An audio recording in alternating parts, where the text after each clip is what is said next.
Owen opens the email at 6:14 a.m., before his alarm even goes off. Subject line, year-end bonus notification. He clicks, $14,000. After taxes. He stares at the number for a long moment, waits for the feeling to arrive, the rush, the relief, whatever it is people describe when they get a windfall. Nothing comes. He puts the phone down, makes coffee, goes to work. By lunch, he's already forgotten the number was ever anything but a line item. 3 states away, Mia gets a bonus that morning too.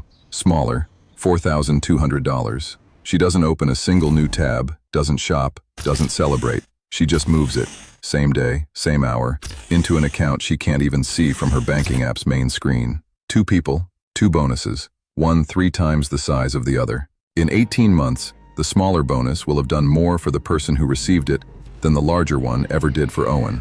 Not because of luck, because of what happened in the 14 seconds after each of them read the number. Here's what almost nobody tells you about money. It isn't a math problem. It's a psychology problem wearing a math costume. You can hand 2 people the exact same income, the exact same opportunities, the exact same financial education, and watch them end up in completely different places.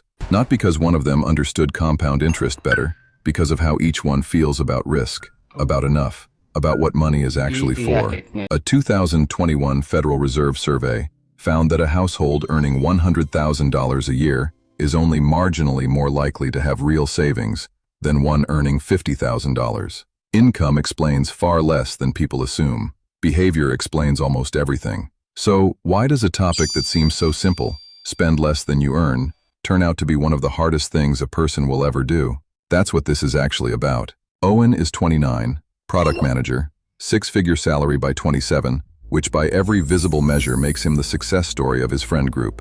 New car every 3 years, downtown apartment with a view, the first to pick up the dinner check, and he likes being that guy. Mia is 31, works logistics for a regional distributor, makes noticeably less than Owen. She drives a 9-year-old Corolla, splits rent with a roommate she's had since college. Nobody in her life would call her the success story. But Mia has $61,000 sitting quietly in a brokerage account nobody has ever seen her check. Owen has $2,300 in checking, and a car he still owes money on. Same decade of earning, same country, same economy, same access to information. Wildly different result. The gap isn't intelligence. It isn't income. It's something psychologists have a name for, and once you see it, you can't unsee it in your own life. Here's the part that breaks people's brains the first time they hear it. The things that look like wealth, the car, the apartment, the dinner check, are usually the opposite of wealth. They're the evidence that wealth was spent. Real wealth is invisible by definition. It's the car Mia didn't buy. It's the number that never shows up anywhere Owen's friends could see it. Wealth is an option not yet exercised. Money that's been deliberately, quietly, unglamorously left alone. Owen isn't rich. Owen is visibly spending what a rich person would have kept. There's a difference, and almost nobody teaches it, because the version where you drive a nicer car looks so much more like winning.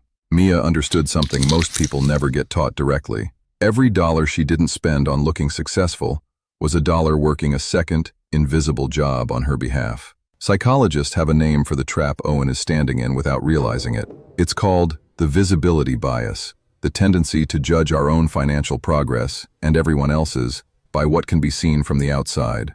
A car in a driveway, a vacation photo, a dinner check picked up in front of friends. None of it shows the balance behind it. All of it gets mistaken for the balance anyway. Owen grew up in a house where money showed up and disappeared in the same week. His parents weren't reckless. They just never had enough of a cushion for saving to feel real. So Owen learned, without ever being told directly, that money is for right now, because right now is the only part of money you can actually trust. Mia grew up watching her father lose his job twice in 1 decade. She learned a completely different lesson from a completely different kind of hardship. Money is safety, and safety is worth more than almost anything money can buy today. Neither of them is wrong. They're both making perfectly rational decisions, based on completely different childhoods that taught them completely different definitions of what money is for. This is the piece most financial advice skips entirely. It hands out spreadsheets to people who aren't fighting a math problem. They're fighting a story that got written into them before they were 10 years old. Mia's plan wasn't aggressive. It wasn't clever. It didn't beat the market or find some secret strategy Owen never heard of. It was boring on purpose. She kept 6 months of expenses completely untouched in an account she treated as if it didn't exist. Then she invested consistently, on a schedule, regardless of what the market was doing that week. The whole plan was built around one idea. Assume you will be wrong sometimes, and build enough room that being wrong doesn't wreck you. Owen never built that room. So when his car needed a transmission last spring and $1,800 repair, there was no cushion to absorb it. It went on a card. The card is still not paid off. One unexpected repair, no margin. Now compounding is working against him instead of for him. This is the part nobody puts in a headline because it isn't dramatic. Margin of error isn't a strategy you brag about. It's the boring decision that makes every other decision survivable. The people who look reckless with money almost always have less room to be wrong. The people who look boring with money almost always built that boredom on purpose. Here's what Mia is actually buying with that $61,000. Even though she'll probably never spend a cent of it this year, she's buying the ability to say no. No to a job she'd hate. No to a boss she can't stand. No to staying somewhere just because leaving feels too risky. That's the real return on invisible wealth. Not a number on a screen, but control over your own time and your own decisions. Money's highest use was never the things it can buy. It's the options it quietly keeps open behind the scenes. Owen, meanwhile, has built a life that requires the paycheck to keep arriving on schedule, forever, without interruption, because there's no cushion behind it. His six-figure salary doesn't feel like freedom. It feels like a treadmill he can't step off of. Here's the number that should be taught before algebra. If Mia keeps investing the way she has for the next 20 years, at a conservative 7% average return, that quiet, invisible habit turns into just under $500,000, without her income ever needing to change. Owen, at his current trajectory, will likely still be carrying some form of revolving debt 20 years from now, because his lifestyle has consistently expanded to match and slightly exceed every raise he's gotten. Same 20 years, same country, same starting decade of adulthood, roughly $500,000 of difference, traced back to what each of them did in the 14 seconds after seeing a number land in their account. And here's the part that should actually keep you up at night. Neither of them made one big decision that caused this gap. Owen never sat down and decided to fall behind. Mia never sat down and decided to win. It was never one choice. It was hundreds of small, forgettable ones, repeated until the direction became permanent. 5 years from now, Owen will probably still be impressive to meet. Nice apartment, good stories, the guy who picks up the check. Mia will probably still be unremarkable to meet. Same car, 1 year older. Same roommate situation, or close to it.